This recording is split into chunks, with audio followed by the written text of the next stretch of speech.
Halo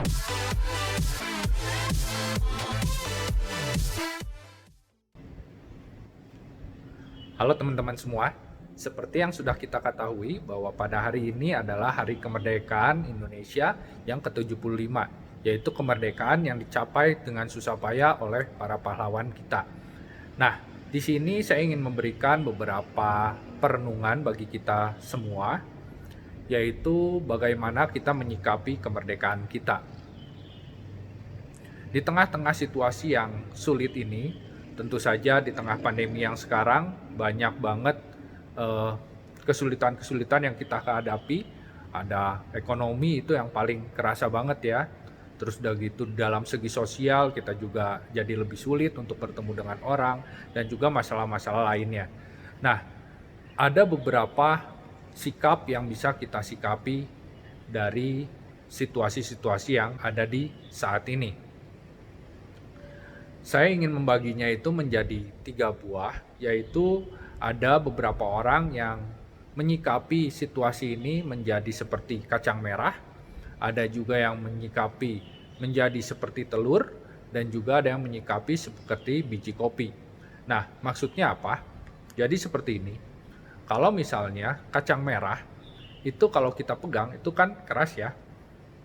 Nah, saya ibaratkan air panas atau air mendidih itu adalah situasi saat ini, di mana situasi yang menekan kehidupan kita. Kalau si kacang merah ini kita taruh di air panas, jadinya kita rebus ya, seperti itu. Nah, yang terjadi apa? Maka si kacang merah ini akan menjadi lembek, menjadi lunak. Nah, ini adalah mental di mana ketika kita mendapatkan tekanan hidup atau tekanan dari situasi dan kondisi saat ini, itu membuat mental kita akhirnya menjadi lemah, menjadi lembek dan akhirnya menyerah. Jadi ya udahlah, gimana nasib deh. Saya udah nggak tahu lagi, saya putus asa, saya seperti ini. Intinya sih menyerah. Jadinya seperti itu. Nah, yang kedua itu adalah mental telur. Mental telur itu awalnya dia lembut, di dalamnya lembek ya, lunak. Tapi setelah direbus, setelah dimasukin ke air panas, dia akhirnya menjadi keras. Itu tuh seperti apa? Itu adalah tipe-tipe orang yang tadinya mungkin dia baik hati, mungkin tadinya dia oke ya sama orang-orang seperti itu. Nah, ketika ada situasi seperti ini, dia mulai menjadi memikirkan dirinya sendiri, hatinya menjadi keras dan tidak lagi peduli dengan orang-orang lain. Contohnya seperti ini, yang kemarin ya, ada kejadian-kejadian bahwa ada masker yang ditimbun, ada mungkin vitamin ditimbun. Itu adalah sikap dari tipe-tipe orang semacam ini. Jadi dia udah nggak peduli lagi, dia mengeraskan hati, yang penting saya untung, yang penting saya hidup, yang penting saya survive. Dan dia tidak peduli lagi dengan lingkungan sekitarnya, bodoh amat dengan orang lain, seperti itu. Nah, itu adalah tipe yang kedua. Dan yang terakhir itu adalah tipe biji kopi. Tipe biji kopi itu seperti apa? Ketika biji kopi ini kita seduh atau kita berikan air panas, maka bukan hanya si biji kopi ini tetap bentuknya ya, jadinya tetap keras kan, nggak akan jadi lunak. Nah, si biji kopi ini juga akan mengubah kondisi di lingkungannya itu menjadi baik. Seperti yang tadi saya ibaratkan, bahwa si air panas itu adalah situasi dan kondisi yang nggak enaknya tadi ya, kehidupan yang menekan kehidupan itu. Dengan disiram dengan air panas, si biji kopi itu nggak cuma bertahan, tapi dia juga membuat si air panasnya tadi itu menjadi air kopi, di mana air kopi itu menjadi harum dan juga enak untuk kita minum ya, seperti itu. Nah, jadinya dia tuh nggak cuma bisa bertahan, tapi dia juga bisa mempengaruhi keadaan sekitarnya yang kondisinya nggak enak, itu menjadi lebih enak, menjadi lebih baik. Jadi keberadaan orang ini itu tuh nggak cuman baik untuk dianya saja, tapi dia juga bisa menjadi baik untuk lingkungan sekitarnya. Nah, dari perenungan kita kali ini, apa sih yang mau kita pikirkan? Yang perlu kita pikirkan itu adalah, pertama, kita perlu memikirkan dan merefleksikan diri kita, bahwa kita itu tidak seperti waktu kita dijajah waktu dulu. Jadi kita tuh sebenarnya udah lebih beruntung, kita sudah merdeka, kita sudah bisa bebas melakukan apa saja. Kita nggak perlu lagi kerja rodi seperti dulu, dan kita juga tidak perlu mempertaruhkan nyawa untuk merebut kemerdekaan. Itu semua udah dilakukan oleh para pejuang kita yang terdahulu. Jadi kita perlu bersyukur untuk kemerdekaan kita kali ini. Dan yang kedua, kita juga perlu merasa bersyukur karena setidaknya bagi teman-teman yang mungkin menonton YouTube di channel saya ini, itu kalian pasti lebih beruntung dibanding teman-teman kalian yang mungkin punya handphone pun enggak. Coba kita renungkan. Terkadang yang kita keluhkan itu adalah kebutuhan-kebutuhan sebenarnya enggak terlalu penting. Contoh, aduh, laptop saya ini kurang keren, masih lamban, saya pengen upgrade supaya jadi lebih bagus. Atau mungkin kita berpikir, aduh saya butuh motor, atau saya butuh mobil nih, aduh saya kurang karena saya nggak bisa jajan ini itu banyak banget yang kita keluhkan. Itu kebanyakan tuh hal-hal yang sebenarnya nggak esensial gitu. Dan sebenarnya kalau kita mau mulai berpikir pada lingkungan kita sekitar, itu banyak banget orang-orang yang lebih susah dibandingkan kita gitu, yang mungkin dia memikirkan untuk makan besok aja, jangankan makan besok, makan hari ini aja juga mungkin bingung. Kita harus jangankan mikir handphone ya, mau upgrade handphone, mau upgrade ini, dia memikirkan bagaimana ini supaya kita makan aja udah susah. Terus kalian juga perlu tahu bahwa kondisi pendidikan di Indonesia juga masih banyak yang kurang.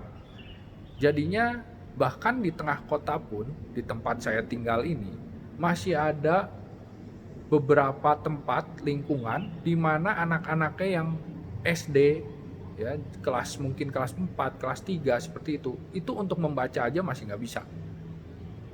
Jadi masih susah gitu untuk baca. Jangankan untuk mikirin nanti bakal hidup sukses atau bakal hidup apa. Ini untuk belajar baca aja susah. Nah, itu tuh perlu ada orang yang bisa membantu mereka. Oleh karena itu, di sini saya ingin mengajak teman-teman semua ini, kita mulai berusaha untuk merasa bersyukur, untuk lebih memandang ke depan, bukan melihat kondisi kita, situasi kita saat ini, tapi kita mulai mencari cara bagaimana kita bisa menyelesaikan permasalahan yang kita hadapi kali ini. Kita mengeluh itu tidak akan membuat keadaan berubah, tidak akan membuat corona hilang, atau tidak akan membuat ekonomi kita membaik. Kita perlu mencari cara supaya kita tuh bisa maju ke level berikutnya. Mencari cara bagaimana kita untuk menyelesaikan permasalahan-permasalahan yang ada saat ini. Itu yang perlu kita pikirkan. Lalu kita harus mulai dari mana? Nah, karena profesi saya ini di bidang IT, jadi saya ingin memberikan saran pada teman-teman semua ini yang di dunia IT. Setidaknya untuk teman-teman yang ada di dunia IT yang saat ini juga bisa menonton channel YouTube saya, berarti kalian itu sudah cukup beruntung untuk mengakses pendidikan lewat channel YouTube. Meskipun mungkin ada beberapa yang tidak punya kesempatan kuliah, tidak punya kesempatan untuk mengambil SMA, tetapi kalian memiliki akses ke dalam berbagai ilmu pengetahuan yang ada di dalam YouTube ini. Oleh karena itu, saya ingin berpesan pada kalian supaya kita mulai mencoba untuk mengubah mental kita, yaitu yang pertama, kita perlu mengubah mental kita yang mungkin banyak magernya ya, atau banyak malesnya. Kita coba untuk supaya kita bisa lebih semangat lagi, minimal sebelum kita memikirkan mengubah hidup orang lain, kita ubah hidup kita dulu. Kita ubah kondisi hidup kita dulu. Caranya apa? Yaitu tadi, kita harus mulai belajar untuk lebih rajin, lebih semangat lagi. Tidak semua orang seberuntung kita dapat mengakses pendidikan, bisa mengakses ilmu pengetahuan dari internet dengan mudah. Nggak semua orang seperti itu. Oleh karena itu kita harus bisa coba untuk belajar bersyukur dan memanfaatkan apa yang kita miliki saat ini dengan sebaik-baiknya. Kita belajar yang benar. Kalau kita punya tutorial, kita belajar tutorial yang benar. Kita kembangkan, kita ulik supaya kita tuh semakin bertumbuh, semakin berkembang.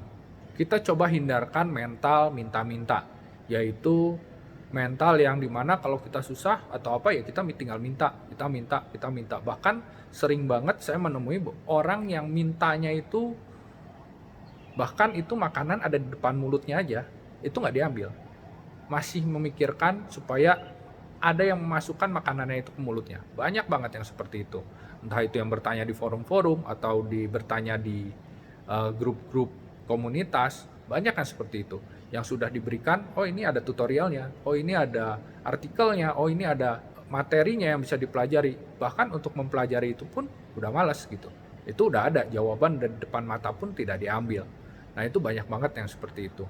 Jadi cobalah kita mulai belajar bersyukur, kita belajar untuk mengembangkan diri kita supaya kita juga bisa berkembang dan mengubah kehidupan kita terlebih dahulu. Setelah itu kita baru bergerak lebih lanjut, kita coba untuk memberikan dampak pada masyarakat di Indonesia ini. Banyak teman-teman kita yang kurang beruntung, yang mungkin membutuhkan bantuan kita supaya mereka juga bisa mengubah kehidupan mereka. Coba kita pikirkan apa yang bisa kita lakukan untuk mengubah kehidupan mereka supaya kita menjadi orang yang bermental biji kopi tadi. Nggak cuma kitanya yang keras, nggak cuma kitanya yang kuat terhadap situasi yang saat ini sulit, tapi kita juga bisa memberikan dampak bagi masyarakat sekitar. Kita bisa memberikan dampak bagi orang-orang di lingkungan kita. Nggak usah yang luas-luas, lingkungan terdekat kita dulu. Kita bisa memberikan dampak yang baik, di mana orang ada di sekitar kita itu menjadi tertolong dengan kehadiran kita. Saya sudah mulai dengan membuat channel YouTube ini dengan membuat Flutter tutorial, di mana Flutter tutorial ini saya berikan secara gratis supaya kalian bisa mendapatkan dengan cuma-cuma, supaya kalian juga bisa terbantu. Bagi orang yang tidak memiliki biaya untuk ngeles, nggak punya biaya untuk kuliah, nggak punya biaya untuk ngambil training atau workshop, setidaknya bisa terbantu dengan adanya channel YouTube saya ini. Saya sudah melakukan ini, saya ingin mengajak teman-teman yang lain juga dapat mulai berpikir bagaimana berkontribusi untuk masyarakat supaya kita benar-benar sama-sama membangun Indonesia ini menjadi lebih baik. Salam merdeka!